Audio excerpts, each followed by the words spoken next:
Ay mga sisi, susagutin natin yung question ni Sisi Rose. Sabi niya, ang dami daw niyang varicose veins and habang tumatagal, kumakapal ang varicose niya.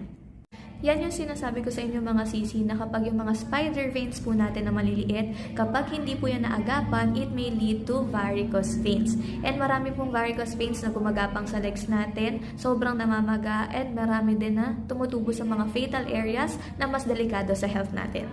And disclaimer lang muna mga sisi, bago ko po ipakita sa inyo yung feedback ng mga sisi natin, results may vary from person to person mga sisi. Kailangan lang po is maging consistent po tayo sa paggamit ng BTY products. At dahil dyan, gusto ko muna i-share sa inyo yung feedback ng sisi natin. So makikita nyo po dito, namamaga po yung kanyang varicose veins, and dito po sa area na to, nangingitim na po ang kanyang varicose veins.